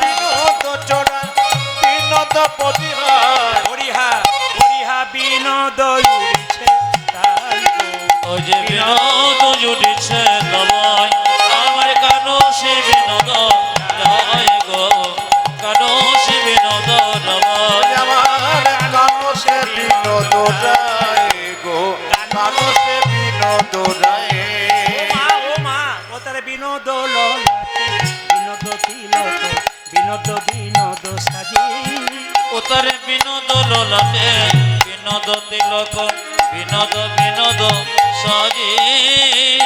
মনে করবেন না কীর্তন শুনতে শুনতে আপনারা ঘড়ির দিকে তাকাচ্ছেন না, আমি ঘড়ির দিকে তাকাচ্ছি। কেন বলুন তো? আপনাদের মনের আশা পূর্ণ করতে পারবো না বলে। কেন না, ঘড়ি কিন্তু ছুটছে, ও কিন্তু মানছে না। এই দিয়ে তাকান, যে যেখানে বসে আছেন বর্ণনা করতে গেলে সময় লাগবে। এই যে তিলক নিচ্ছেন ধীরে, এই যে তিলক নিচ্ছেন মায়েরা, কিছু মনে করবেন না। তিলক কিন্তু 5টা আঙ্গুলে নেওয়া যায়, ইউটিউবের মাধ্যমে করে শুনেছেন। তিলক দেখবেন এই আঙ্গুলে নেওয়া যায়, এই আঙ্গুলে নেওয়া যায়, এই আঙ্গুলে, এই আঙ্গুলে, এই আঙ্গুলে, আবার এই আঙ্গুলে। দেখুন এই আঙুলে কে দেয়? ভগবানের মন্দিরে ব্রাহ্মণ পুজো করছে, আপনি বলে একটা তিলক দিয়ে দেন তো বাবা। সিঁদুরের ফোঁটা কিন্তু সবসময় যদি প্রকৃত ব্রাহ্মণ হন উনি এই আঙুলে দেবেন, শাস্ত্র নির্দেশ করছে, শুনবেন ভালো করে। যদি প্রকৃত ব্রাহ্মণ হন, পুজো যখন করবে মন্দিরে, সিঁদুরের ফোঁটা আপনি নিতে চাইবেন, উনি দেখবেন আপনাকে এই আঙুলে দেবে। ধরুন আপনি তিলক নিচ্ছেন, বাবা একটু ফোঁটা দিয়ে দিন তো, আপনার কিন্তু এই আঙুলে ফোঁটা দেওয়ার দরকার। যদি একটু ফোঁটা দেবেন তাহলে এই আঙুলে, এই আঙুলে কাকে তিলক দেবেন? এই আঙুলে তর্জনীতে এই আঙুলে দেবেন। আপনার বাড়িতে কেউ মারা গেছে বা পাশের বাড়িতে কেউ মারা গেছে, মৃত্যুর সময় কপালে একটু তিলক দিতে হয় ললাটে, তাহলে তাকে কোন আঙুলে দেবেন? মৃত ব্যক্তির কপালে এই আঙুলে তিলক দেবেন। আর এই আঙুলে তিলক কাকে দেবেন? সবাই শোনা করুন, নিজে যখন তিলক নেবেন তখন আঙুলে নিতে গেলে এই আঙুলে নেবেন। আর এই আঙুলে তিলক কাকে দেবেন? ভগবান শ্রীকৃষ্ণ চরণে দেবেন, আর গুরুর চরণে দেবেন এই আঙুলে। আর এই আঙুলে কখন? ভাইয়ের কপালে দিলাম ফোঁটা, জমের দুয়ারে পড়ল কাটা, যমুনা দেয় জমকে ফোঁটা, আমি দিই আমার ভাইকে ফোঁটা। এই সময় কিন্তু আঙুলে দেয়। ও তারে বিনোদ ললাট বিনোদ তিলক, উত্তরে বিনোদ ললাটে বিনোদ তিলক বিনোদ ললাটে বিনোদ তিলক, বিনোদ ললাটে বিনোদ তিলক বিনোদ বিনোদ বাজে গো, অজে বিনোদ বিনোদ বাজে, আমার কানসে বিনোদ রায় গো, কানসে বিনোদ রায়। উদার কানসে বিনোদ রায় গো, কানসে বিনোদ রায় ও তারে বিনোদ গলায় বিনোদ মালা, বিনোদ বিনোদ দোলে, উত্তরে বিনোদ গলায় বিনোদ মালা, বিনোদ বিনোদ তোলে। দেখুন পদকর্তার পদে কি সুন্দর বর্ণনা। ও তারে বিনোদ গলায় বিনোদ মালা, বিনোদ বিনোদ দোলে, তার বিনোদ গলায় বিনোদ মালা, বিনোদ বিনোদ দোলে। মালাটা যত সুন্দর, গোবিন্দ তত সুন্দর, আবার যে মেয়ে মালাটা গেঁথেছে সেই মেয়ে আবার দেখতে সুন্দর। কি বলছে? কোন বিনোদিনী বিনোদ গাঁথনি, কোন বিনোদিনী বিনোদ গাথনে, যে মেয়েটি ফুলের মালা গেঁথেছে সেও দেখতে সুন্দরী। কোন বিনোদিনী বিনোদ গাঁথনি, আজ কোন বিনোদিনী বিনোদ গাথুনি, গেঁথেছে বিনোদ ফুলে গো। ও গো গেথেছে বিনোদ ফুলে, আমার কানসে বিনোদ রায় গো, কানসে বিনোদ রায়। আমার কানসে বিনোদ রায় গো, কানসে বিনোদ রায়। এই দেখো, বিনোদ কর্তৃত্বে বিনোদ ধরতি, বিনোদ বিনোদ সাজে, ওইটাকে বিনোদ কটিতে বিনোদ ধতি, বিনোদ বিনোদ সাজে। মা এইদিকে তাকান। বিনোদ কর্তৃত্বে বিনোদ ধরতি, বিনোদ বিনোদ সাজে, তার বিনোদ কটিতে বিনোদ ধটি, বিনোদ বিনোদ সাজে। ও তার বিনোদ চরণে বিনোদ নুপুর, বিনোদ চরণে বিনোদ নুপুর, বিনোদ চরণে বিনোদ নুপুর, উদার বিনোদ চরণে বিনোদ নপুর, বিনোদ বিনোদ বাজে গো। ওইটাকে বিনোদ বিনোদ বাজে, আমার কানসে বিনোদ রায় গো, কানসে বিনোদ রায়। দেখো কানসে বিনোদ রায় গো, কানসে বিনোদ রায়।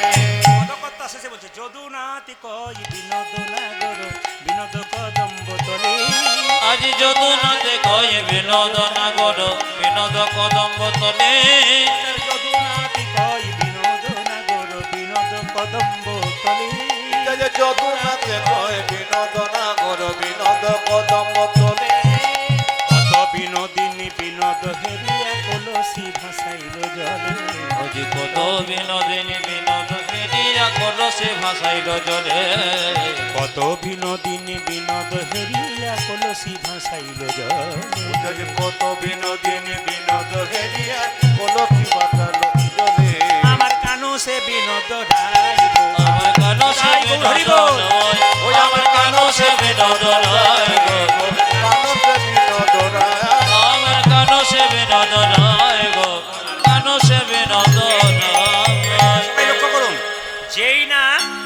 যদি কীর্তন শুনছেন মন দিয়ে তাহলে ধরা পড়ে যাবে কে শুনছেন কে শুনছেন না, জোরে বলবেন। মুকুন্দ সরকার যখন কীর্তন গান গাইছে, নবাবকে একজন পাখা করছে, মেয়ে না ছেলে, জোরে বলুন, জোরে বলুন। যিনি ঘুমাচ্ছেন তিনি বলুন, মেয়ে। আচ্ছা, ওই মেয়েটার হাতে কিসের পাখা ছিল, প্লাস্টিকের না তালপাতার? এ তো দেখছি সুন্দর শুনছেন না, আপনারা তো শুনবেন। যেখানে কীর্তন বোঝে না তারাও বলে আমরাও বুঝতে পেরে গেলাম। তাহলে আচ্ছা, ওর মধ্যে কাকের পালক ছিল না কোকিলের পালক? ময়ূরের। এখন যেই না মুকুন্দ সরকারকে নবাব বলেছে, মুকুন্দ নবাবের দিকে তাকাতে গেছে, ময়ূরের পালক দেখে অচৈতন্য হয়ে গেছে। যেই না অজ্ঞান হয়ে গেছে, সঙ্গে সঙ্গে কে আছিস, জল নিয়ে আইতো। নবাব তার মুখে জল দিল, মুকুন্দ সরকার জেগে উঠল। নবাব বলল, কি ব্যাপার, তুমি অজ্ঞান হয়ে গেছিলে? মুকুন্দ মনে মনে ভাবলো, তুমি মুসলমান, আমি হিন্দু, তুমি কৃষ্ণ অনুরাগের কথা কেমন করে জানবে গো? তোমার ময়ূরের পালকের মধ্যে অজস্র কৃষ্ণ দেখে আমি অজ্ঞান হয়ে গেছিলাম। নবাব, আমি জীবনে কাউকে কোনোদিন মিথ্যে কথা বলি নাই, আজ একটা মিথ্যে কথা বলবো। নবাব, আমি সারা বাংলার চিকিৎসা করি, কিন্তু আমার একটা মৃগীর ব্যারাম আছে। নবাব বলল, মুকুন্দ, তুমি হয়তো জানো না, আমার রাজ্যে একটা নিয়ম আছে, এখানে যদি কেউ মিথ্যে কথা বলে তার আমি জীবটাকে ছেড়ে নিই। তবে তুমি যেহেতু আমার মৃগী রোগ ভালো করেছ, আমি তোমাকে কিচ্ছু বলবো না। আমি শুধু তোমায় জিজ্ঞেস করব, তোমার যদি মৃগী রোগ থাকবে, তুমি যখন অজ্ঞান হয়ে গেছিলে, তুমি কৃষ্ণ কৃষ্ণ বলে কাঁদছিলে কেন? তোমার যদি মৃগী রোগ থাকবে, তুমি যখন অজ্ঞান হয়ে গেছিলে, তোমার তোখার চোখে জল পড়ছিল কেন? মুকুন্দ বলল, নবাব, আমার অপরাধ হয়ে গেছে। নবাব কেমন মানুষ দেখুন। মুকুন্দ, অপরাধ তোমার হয়নি, অপরাধ আমার।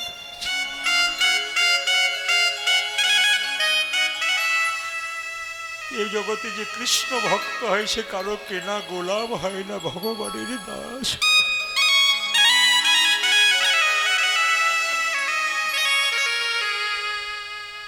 শুনবেন ভালো করে, কীর্তনের খুব ভাবের ব্যাপার তো, ভাব জগতে এলে ভাসাতে ইচ্ছে হয়। কমিটিকে বলবো, যদি অনুরোধ রাখেন তাহলে আমাকে 8টা করে দিন যদি পারেন, আর যদি মনে করেন পরবর্তী দল বলে আমি 7:30, আমার কোনো অসুবিধা নেই, 8টা করে দিন। আসতে মায়েরা একটু মন দিয়েছে। আপনার তো অসুবিধা নেই তো? হাত তুলুন, কাঁধে কাঁধে অসুবিধা আছে সবার? বেশ বেশ বেশ বেশ বেশ, অসুবিধা কারো নেই, হাত নামান। হ্যাঁ হ্যাঁ হ্যাঁ, এইদিকে দিকে। অনেকে আবার তাড়াতাড়ি ফোনটা বের করছে, খোকা 7:30 হলো না রে, 8টায়, একটু পরে যাচ্ছি, তোর বাবাকে বল। যায়নি তাই, এই দিকে তাকান, যে যেখানে বসে আছে। ভক্ত যেমন ভগবানের চরণ পছন্দ করে, ভগবানও ভক্তের চরণ পছন্দ করে।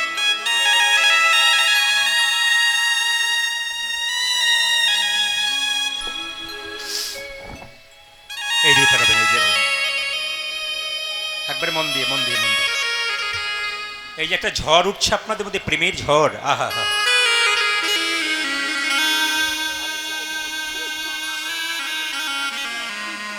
আমি আপনাদের আসরে এসে খুব অভিভূত, এত প্রেমের ঝড় উঠছে আপনাদের, বাহ বাহ, দারুণ দারুণ, খুশি খুব আমি আপনাদের মতো ভক্ত পেয়ে। হরি বল।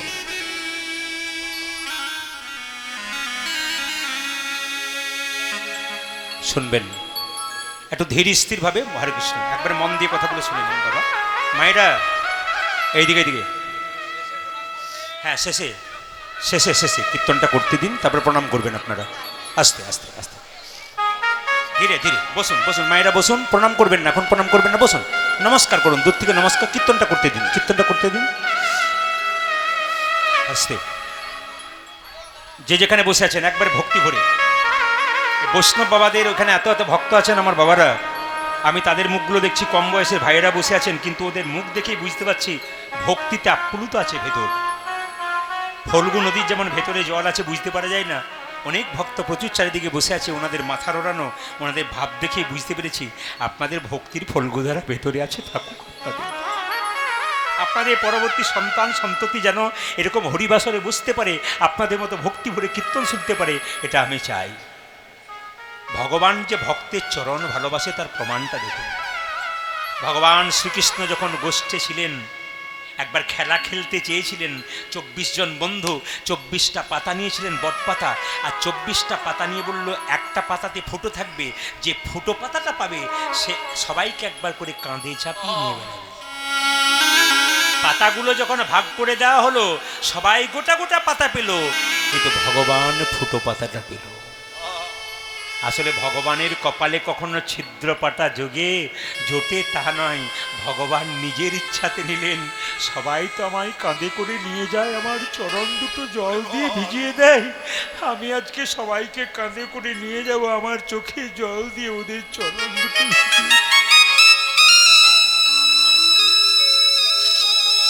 শুনবেন, শুনবেন, একবারে শব্দ না করে শুনবেন।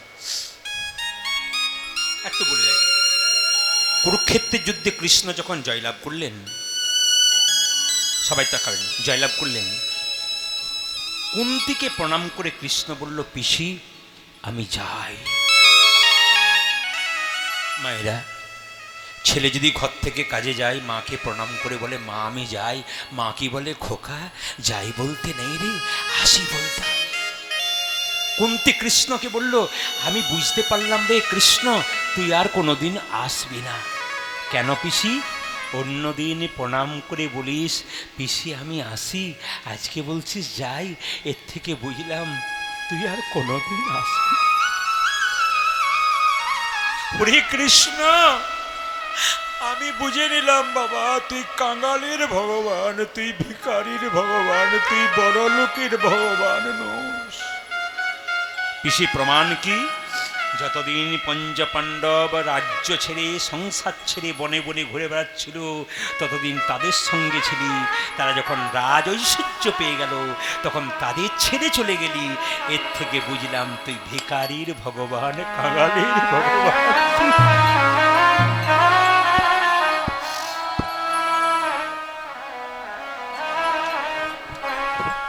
কুন্তি বলে উঠল, কৃষ্ণ কৃষ্ণ তুই তো চলে যাবি, আমি জানি তুই আসবি না, তোর কাছে দুটো জিনিস চাইব, দিবি কি? কৃষ্ণ আমাকে আশীর্বাদ। চুপ করো। মা ছেলেকে আশীর্বাদ দেয়, ছেলে মাকে আশীর্বাদ দেয়, বলছে হ্যাঁ একটা আশীর্বাদ দিবি কি? আমি জীবনে যতদিন বেঁচে থাকবো যেন কৃষ্ণ বলে খাওয়া দিতে পারি।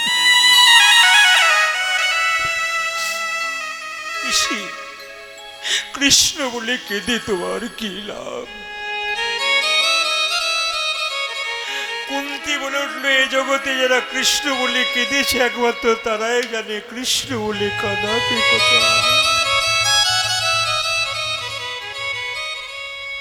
তুই আমায় সম্পদ দিস না, তুই আমায় বিপদ দে।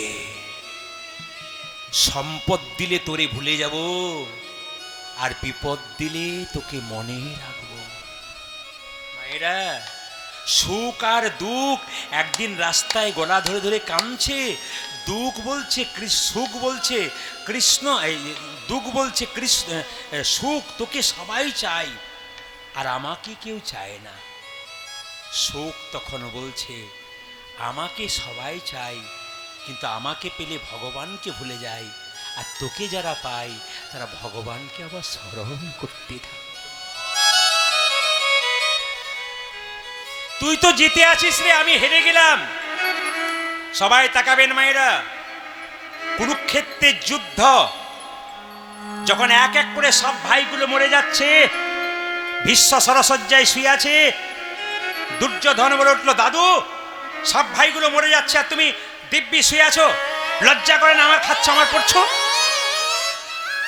ভীষ্ম বলল, দাদু ভাই আজকে রাত্রিতে তোর স্ত্রী ভানুমতিকে আমার কাছে আনবি, আমাকে প্রণাম করবে, তাকে আশীর্বাদ করে দেবো, তোর আর দ্রৌপদী, সবাই তাকান, দ্রৌপদী দ্রৌপদী কে? আমি কৃষ্ণ।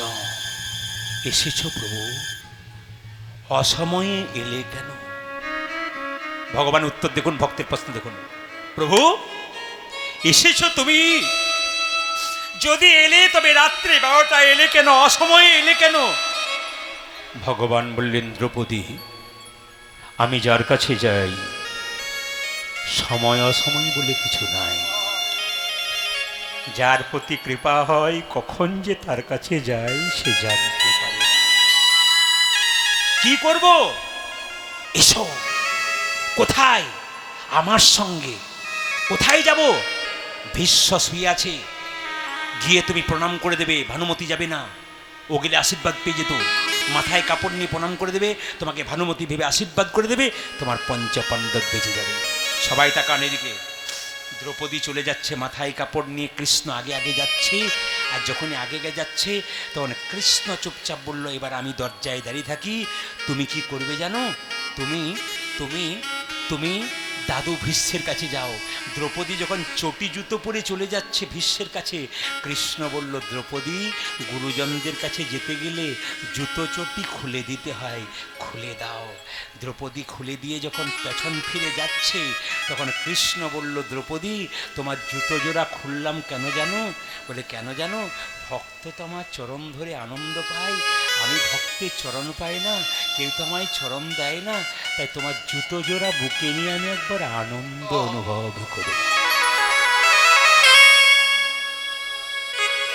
তোমার জুতো জোড়া বুকে নিয়ে আমি আনন্দ অনুভব করি। দ্রৌপদীর জুতো জোড়া নিয়ে যেই না বুকে ধরেছে, দ্রৌপদীর সঙ্গে সঙ্গে, প্রভু, এ তুমি কি করলে? জুতোটা নামাও, জুতোটা নামাও। কেন? নরকের ভয় নেই আমার? দ্রৌপদী বলল, প্রভু, জুতোটা নিলে কেন? তোমার চরণ ধরিটাকে আস্বাদন করবার জন্য।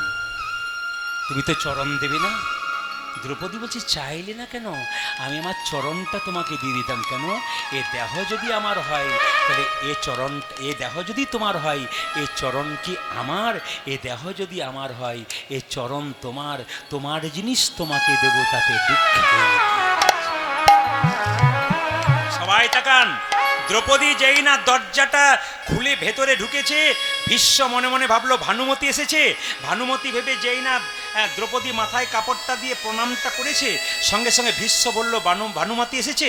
আর সঙ্গে সঙ্গে বলল, তোমার স্মৃতি সিঁদুর দীর্ঘায়ু হোক। যেই না দ্রৌপদী কাপড়টা মাথার খুলে বলছে, দাদু, দ্রৌপদী, তুমি কি করে জানলে যে আজকে এখানে তো আসতে হবে? আজ তো ভানুমতির আসার কথা। দ্রৌপদী বলল, দাদু, এ জগতে কোনো ঘটনা ঘটলে কেউ জানুক আর না জানুক, একজন জানে, অন্তর্যামী ভগবান কৃষ্ণ।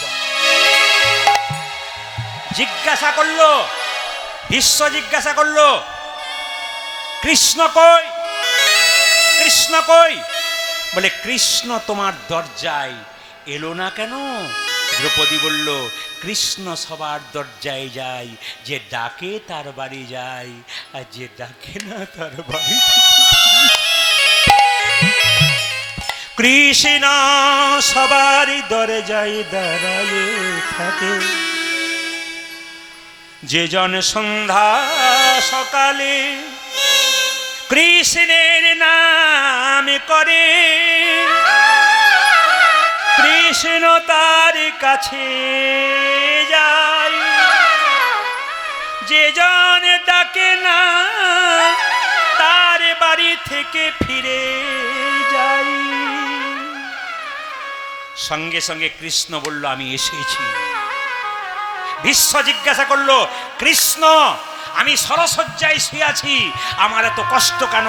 আমি তো জীবনে কোনো পাপ করি নাই। কৃষ্ণ বলল, তোমার কত জন্মের কথা মনে আছে? বলে, আমার 7 জন্মের কথা মনে আছে। তুমি 8 জন্মের কথা মনে আছে? বলে, না, 8 জন্মে তুমি ছিলে একজন রাজপুত্র। একটা বিষধর সাপ রাস্তা দিয়ে যাচ্ছিল, তোমার হাতে বেতের লাঠি ছিল, তুমি লাঠি দিয়ে বিষধর সাপটাকে কাঁটার ঝোপে ফেলে দিয়েছিলে। বিষধরের সাপের বংশধর তাকে বাঁচানোর চেষ্টা করলো, কিন্তু বাঁচাতে পারল না। সুতরাং সে ভগবানকে ডেকেছিল আর বলেছিল, হে জগন্নাথ, আমি যেমন কাঁটার ঝোপে পড়ে মরলাম, আমার সারা বংশ বাঁচাতে পারলো না, এই রাজপুত্র যেন একদিন কাঁটায় বিঁধে মরে, একে কেউ কোনোদিন বাঁচাতে না পারে।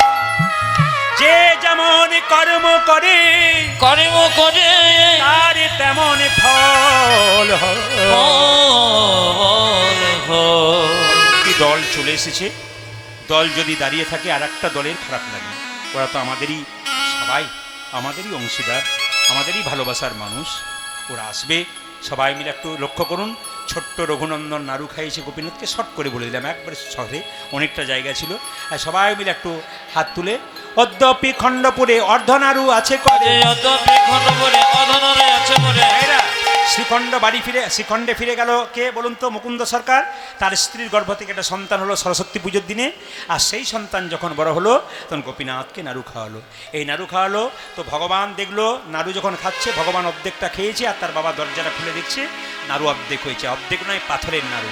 বলছে, ভগবান বলছে তুই কি দেখছিস? সঙ্গে সঙ্গে মুকুন্দ সরকারের ছেলে রঘুনন্দন বলল, আমি দেখতে পাচ্ছি তুমি নাড়ু খাচ্ছ। বাবা বলছে, না, আমি পাথরের নাড়ু দেখছি। তুই তার বাবার মাথায় হাত দে, দেখতে পাবে আমি আসল নাড়ু খাচ্ছি। যেই না বাবার মাথায় হাত দিয়েছে ছেলে, কি দেখলো? অদ্যপি খণ্ডপুরে অর্ধনাড়ু আছে করে। অদ্যপি খণ্ডপুরে অর্ধনাড়ু আছে করে। অদ্যপি খণ্ডপুরে অর্ধনাড়ু আছে করে। অদ্যপি খণ্ডপুরে অর্ধনাড়ু আছে করে। দেখে যত ভক্তগণ জনে জানে। আজ দেখে যত ভক্তগণ জনে জনে। দেখে যত ভক্তগণ জনে জানে। দেখে যত ভক্তগণে জনে জনে। ব্রজের মদন যেই শিরগুণন্দন সে। আজ ব্রজের মদন যেই শিরগুণন্দন সে। ব্রজের মদন যেই শিরগুণন্দন সে। আজ ব্রজের মদন চিরগুণ মনসে। উদ্ধব দাসরস ভনে ভনে। আজ উদ্ধব দাসরস ভনে ভনে। উদ্ধব দাসরস ভনে ভনে।